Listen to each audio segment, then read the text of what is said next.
What's up, Tejas? I'm here today in Hallettsville, Texas, and I am here with the Popp brothers, Randall and Brian of High Hill Distillery. And we're here today trying out some of their amazing rum and checking out the grounds. So thank you guys for having us here today. Thank you. Thank you. Yeah, it's already been really fun. Like, y'all took us on the behind the scenes tour, and we already got our taste of rum. I might or might not have a little buzz right now. No, I'm just kidding. I didn't have that much. It's all good. Not yet.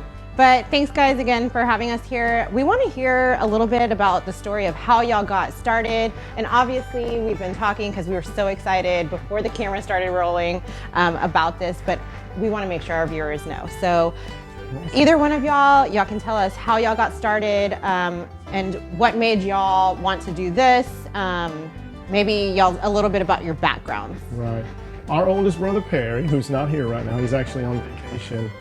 He was on vacation, I want to say it was probably sometime before 2017, and he visited a rum distillery while on vacation and got really excited with the whole process. And he's a chemist, so he's got a chemistry background. And he just said, you know, this is something I really want to do. And he started talking to us about it. And we, you know, heard him and listened. And then over time, Perry got with Randall, and the two of them went up to a distillery up in Colorado to take a class to learn, you know, what the process of distilling. Of course, Perry, with his chemistry background, he already had a lot of that experience and knowledge of what that whole process is like. But Perry came up with the idea. Perry and Randall went up and took a class. On the way back, they're calling me, "Hey, Brian, you got to get involved with this." And so we were, at that time, we talked through it. And then shortly thereafter, we got our sister, Becky on board as pretty much as a silent partner, as an equal shareholder in our little company that we formed. Yeah. But I've got my brother Perry's got a chemistry degree. Randall's got a computer science degree. I have a pharmacy degree. My sister's got a computer science degree. That's kind of what we've all been doing in the corporate world, and this is sort of a weekend passion that we've built over time. Formed the company in 2017. We love to work. Yeah. I know, when we were talking, y'all were telling us like how y'all built a lot of things by hand, and like obviously y'all do, love to use y'all's hands and do everything yourselves. Pretty much everything on the property we pretty much built by hand. Yeah. This actually used to be our old hunting cabin. Brian's actual hunting cabin. We hunted out here for several years. Yeah. We decided to turn it into a tasting room. Yeah, that's so great. Fun doing it. And obviously, y'all get along as a family, right? Like, I do know, like, when we went on the tour, like, I think you were like, "Don't touch my whatever." I'm distilling today, so Right, Brian went in there and he started looking at the stills. I said, "Stay back, because this is my day." If I'm distilling, they can't tweak it, and if Perry's distilling, we can't tweak anything. So we do. We have our moments. We're brothers, right? But we all do our part, and do what we can to take part in the whole process, because there's just so many different things that need to get done all the time. And from now running this tasting room to just ordering everything behind the scenes, keeping production going, and then starting to think about, what our next steps are. Yeah. Every weekend.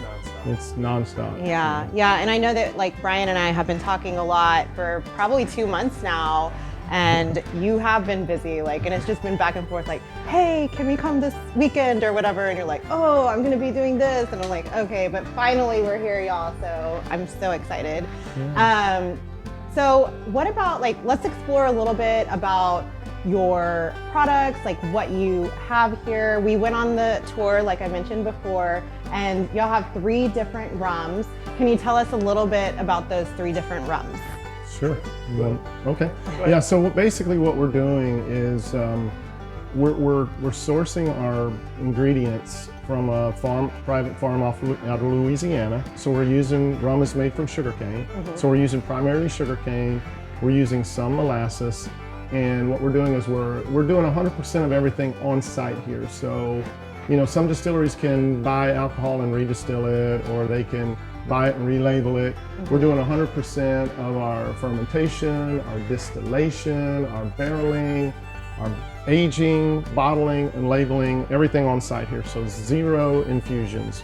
And so what we're doing is we're going through that process, and we're using a special yeast, and we're doing a closed fermentation to get the best possible rum we can get. And then once we get that rum, we're going into our barrels with the rum to give us our different flavors. And so the lighter rum is called our Elb, which is named after the steamship that our family came over back in 1884. Wow. Steamship Elb. Our great-great-grandmother Juditha came over and gave us our whole start here, and settled near High Hill, Texas, which is why we're taking the High Hill name. Sorry, I'm kind of going through the story here, but it's fine. So we're taking that rum and we're putting it in these brand new American white oak barrels to give us the lighter rum, again called the Elb, is coming out of a barrel that's been toasted over an oak fire. Mm-hmm. And that toasting brings out the natural sugars in the wood. The rum sits in there. This has been aged right at 2 years. It'll say aged for a minimum of 1 year on the bottle, but it's been aged for 2 years. And then, so that's the lighter. And then when we go to the 1884, it's our darkest rum. That barrel's not only been toasted, but it's been charred with a propane. They char it with propane, so it gives you your deeper colors and gives you a different flavor profile. Yeah. And that's again right at a 2 year aged. And then our third one is called the Reserve, and it's somewhere the color is a little bit lighter than the 1884. But we were very fortunate to be able to get some 1 year old bourbon barrels from Garrison Brothers out of Hyde, Texas. And if you've ever had Garrison Brother bourbon, it's fantastic. Mm-hmm. And their master distiller over there helped to get us started. And you have to age bourbon for 4 years. And what they do after 4 years is they dump it and put it in a brand new barrel for 1 more year. We're getting that 1 year old freshly dumped bourbon barrel. It's still wet with bourbon. And we're putting our rum in there, and that's right at a 2 year age, so that's our Reserve, and so it takes on unique flavors from the rum, from the bourbon, and that barrel's also been toasted and charred, and that's what gives us our 3 different flavors and our 3 different profiles. Yeah, and so Jenny and I were trying the rums before we got started, and I was saying I really like the 1884. Jenny likes the Reserve. What are y'all's favorite that y'all have, or can y'all pick one? Is it like your children's? All of them, but I really do love the 1884 and then the Reserve too. And some people love to drink it, straight, neat. Yeah. Others like to splash it with a little water, mm-hmm. or put an ice cube in there. And really, when you put that ice cube in there and let it sit too, for some people, it completely changes the flavoring and all that good stuff. But we're getting a bee coming here. Yeah, right now. They smell we have our window open to the outside here. Yeah, and so what would you say is the favorite for your customers? It's a really 1 week. It's a mix because 1 week Reserve will outsell 1884 2-1, and then the next week 1884 will outsell the Reserve 2-1. Okay, so you talked a little bit about getting connected to the Garrison Brothers, getting those, or talking to the distillers there. Are you connected with any other distillers, or do you have any other mentors that have helped y'all build y'all's business? Yeah. And how did you get connected? Well, we've actually visited many distilleries from Colorado to throughout Texas, and we've become friends with them. Obviously. Yeah. We have up in Front Porch in Lufkin. We call him all the time. He's a great guy. Yeah, John, that's right. The master distiller out there, Front Porch Distillery in Lufkin. And give them a try. Yeah, give them a try. He has a lot of great Y'all have to connect us. Yeah, exactly. Just visiting and going on tours, meeting people, meeting the master distillers. We did a lot of that early on to kind of get some experience with how other distilleries do things. Yeah. And our brother Perry is actually on vacation right now, and he's been sending us. He's visited distilleries along the way. I know at least one that he's been sharing some pictures and information back with us. But as far as Garrison Brothers, I know Perry visited them first, I believe, and then made that connection with their master distiller there. And then one of them, they have several distillers now because they're running 24/7 over there. And then we ended up going back and purchasing barrels from him. And we started out getting just a few of their regular bourbon barrels, and then then they shared this 1-year-old bourbon barrel with us, which we were very happy to get. Yeah. And so now we're on a regular basis we're going to them and trying to purchase, so that we can as we keep our production going, we're gonna keep the High Hill Reserve moving, hopefully. Yeah. Obviously, Perry's on vacation, but he's also kind of like doing some research, so he's always listening. Always. Oh, he's always working. And then I guess like I'm kind of curious because I know like on the way up here, Jenny and I were talking about like people not wanting to share information. I think for the most part, most people are real open. A lot of the craft distillers are open. They might not share the kind of yeast they use, right? Or some of their, real secretive things that they do to make their product maybe a little bit better. But for the most part, they're open about their processes, how they distill, and how you can improve, to make things better. How about like getting connected to other people where you can actually get your product out into like liquor stores and stuff like that? Like, when do y'all feel that would be the next big step? And also, do you have like connections to do that? So we have distributors coming through now, and we've also had a lot of local liquor stores reach out to us, and they're like, "Oh, you guys are making quite a name for yourself out there, and how do we get some?" Yeah. And, Texas has a 3-tier system, so you have to go through a distributor in order to get out into the channel and on the shelf. So that's our next step. Right now, we've got very limited capacity because we're only open 1 day a week. Yeah. And we're selling 100% of everything right now through our tasting room. Yeah. And on 4 days a month. And so as we ramp up our production over the next few years, then we're going to be talking to distributors, and we'll have hopefully some capacity to get out on the shelf. Yeah. Locally, start locally first. But that's where we're, Randall and Perry and I and our sister Becky are, that'll be the next phase for us to work. And we've already started that. The ball's already rolling. We're making contacts, and we have people coming to us too. And so we're working through the details to see what that's going to look like. Yeah. So y'all had said this little slogan that y'all would put on a shirt if y'all had it. Like what was that again? We did. Yeah. So that was. Every time somebody comes up, we built this cabin for you. Built the station.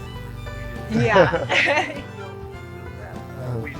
Yeah. And who's like actually, yeah, y'all are doing everything. So like for y'all to be able to, be making this product and then also have a tasting room open and like, doing everything that y'all are doing. I mean, y'all are pretty much spread thin, I'm sure right now. So, Yeah, we grew up, our family worked, and our dad was we'd call him a workaholic because that's what he loved to do. He loved to work, and he taught us so much, and we all have taken that.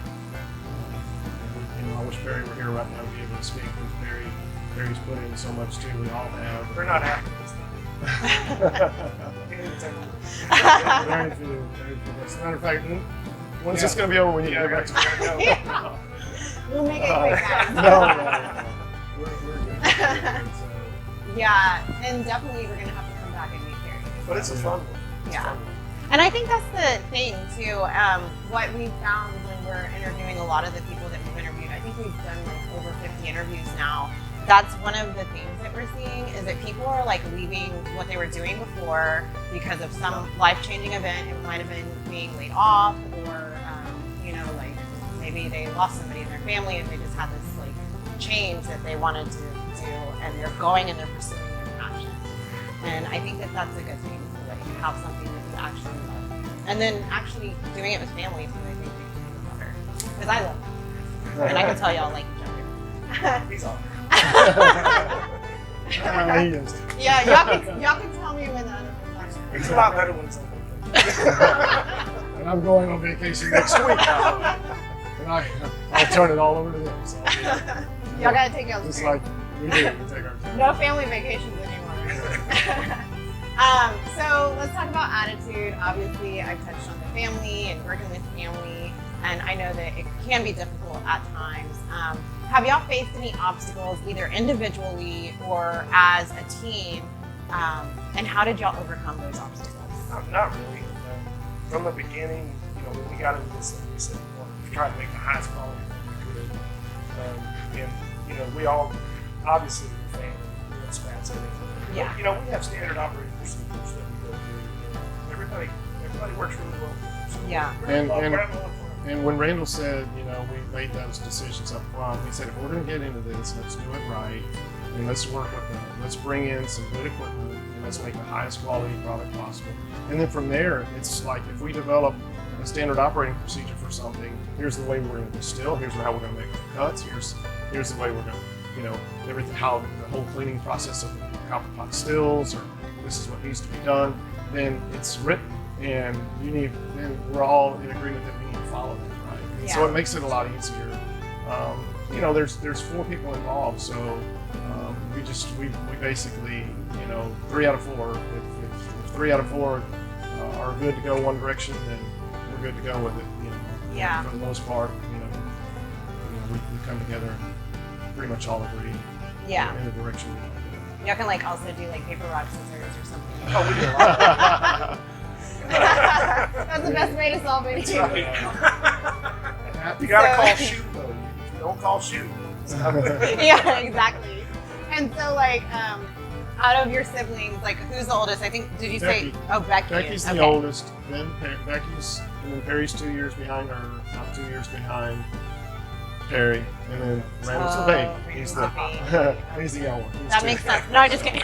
No, we're all 2 years apart. So y'all don't pull rank I'm the oldest. Usually No. the opposite. Yeah, it's I'm the baby. I give it to. It's usually really whatever needs to be done, and whoever just goes after it and gets it done and gets it done. That's kind of the way we are. We all just work to get it done. Divide and conquer. Yeah. Divide and conquer. We talked a lot about how much it's been raining in Texas. And I know we are in a rural area. There's dirt roads around here. So I know that's affected y'all. How has that been? Well, I think the weekend that we opened Friends and Family, we opened that, we were on a Friday and a Saturday. So we opened on that Friday, Friends and Family. And then that Friday night is when the sky opened up. And it was, I want to say it was April 30th. That's the day we were supposed to come. And it was we got 6+ inches of rain overnight. And you would think that would have slowed everyone down on that Saturday. No. So this place was rutted up. Yeah. And we had lots of people come through. And then, so on that Friday, we did great. And then that Saturday after the rain, we did double what we did on that Friday. Oh, wow. And then 2 weeks later, we opened to the public. And the same thing. It just kept raining, right? And it's just now, I'm glad finally we got a little sunshine today. Yeah. And then what about the freeze? I know for us in Houston, we had the freeze and, we lost our water, we lost our power. So It didn't really impact us. Right before the freeze, I think we happened. Palm trees, preparing the grounds, draining the water, taking care of all the pumps in both places. But we weren't open. I think we had our traditional water pipe bust over this area. I think we had 1 or 2, here, but that's just, we cut it off and cap it. Yeah. Everything actually went. Yeah. We can do everything. We did. We did it. So what would you say is the secret to having a business being kind of green to the industry? It's kind of it's making the networking, listening, learning, talking to people that are in the industry and getting that feedback. And then really, my brother Perry, if he were here right now, he'd tell you, and Randall too, both of them, and all of us really, that whole process there, just on the distillation side, the production side, always looking for ways to improve. And they're always doing that. They're always looking for ways to improve the process. And then really just, we're right out of the gate with this. Even though we started in 2017, it takes forever because you've got to sit there and wait. You got to age your product for 2 years, right? We're aging the product for 2 years before we can even get it out for you to drink and taste like this at minimum. Yeah. And then so from here, I think it's just listening and reacting and not so much reacting, but trying to make decisions proactively that are kind of better. Well, we have a tasting room. So you got bars, you got to figure out your drink recipe, how you're going to market your product, how you're gonna sell it, what packages you do. There's just so much you have to do. Like you said, connections, you got glassware, you got to get all the. It's coordinated. You gotta make these lights. I know, they're so pretty. Love them. Yeah. There's just so much to do. But in the end, we don't want to be a bar. We don't want it to be we're not going to be a food service. Yeah. We're not going to be, we want to have this open so people can come in and taste and buy our product, our bottles to go, right? And that's really our ultimate goal, is to build the name, let people taste the product, like the product, come back and buy the product again. And then the next step in all of that is to keep this running while we're working on getting that new distribution and get people really enjoy it from a retail perspective as well. I wish Perry were here, because that was actually Yes. That was his passion. He wants to build a product that people would come, enjoy themselves, and then come again. Come again. Continue And to I enjoy can hear Perry saying that right now. And we've had people do that already. It's really just the short time we've been open, we've had a lot of repeat customers and people, picking up and enjoying it and coming back and saying, this is, they really, the ones that really like it are coming back to enjoy it. Yeah. So that's really becomes rewarding. Yeah. And what would you say are the strengths that each of y'all bring to the table? Well, we're all good, so we've all been processed into that. We know how to improve process. We know how to minimize handoff. We know how to improve quality. We know how to do all those buzzwords. So Map we're it all always out. like Ryan said, when we're distilling, we're fermenting, we're making a batch. We're always looking at ways to improve our efficiency. How can we improve it? Maintain that high quality. It's quick turn and high quality. Right? So we're always looking for ways. Yeah. And who would you say makes the best cocktail? I do. And I totally give Randall credit. And what is it? I will tell you, my brother Barry one heck of a and I smoke it. Yeah. And so what's like your signature cocktail? We gotta get that from Randall. The old smoky old fashioned. Yeah. You smoke it over cherry wood and it's good.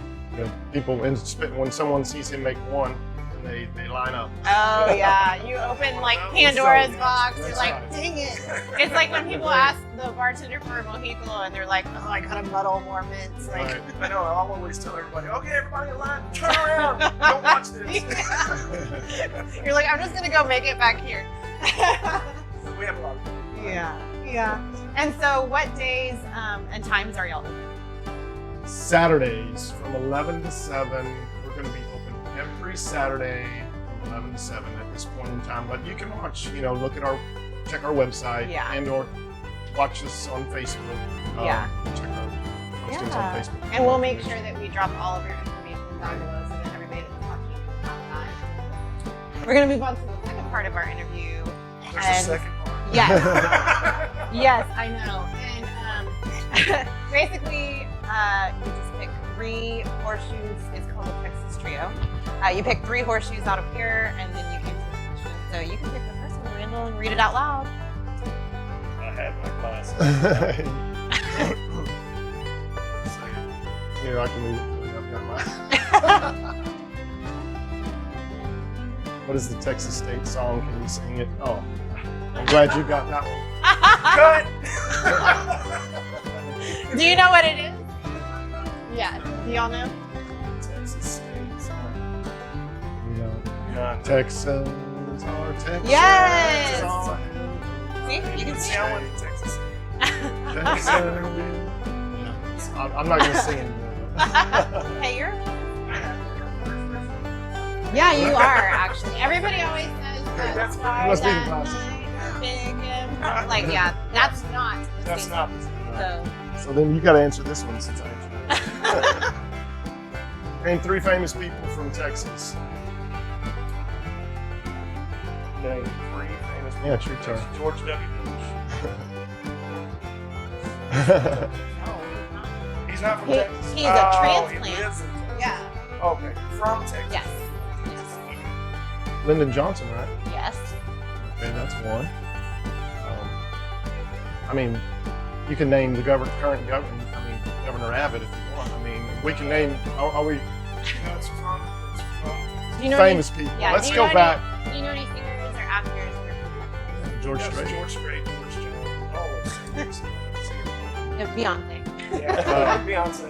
You know, Jenny. okay. Yeah. We're not. We're sorry. famous. We're famous. Boy band, yes or no? No.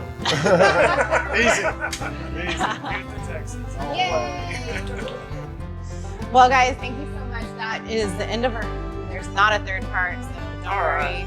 Actually, the third part is me finishing my show. So I think I'll help you. yeah, and maybe Oh, wow. maybe we can like just cheers. Yeah, that sounds great. Yeah. Oh, maybe I can grab. Yeah, just some grab dessert, one. too. Grab one. Yeah.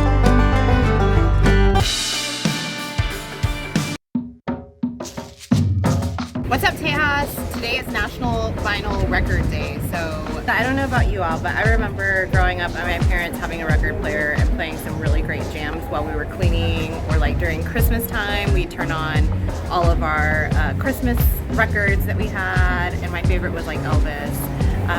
I know right now record players are kind of in right now, and there's a lot of kids that are getting record players and they had no idea like what they even were. So let me know if you have a favorite record. Do you have a record player? Is it vintage or is it newer? Drop it in the comments. We want to hear from you. So happy National Vinyl Record Day. Bye.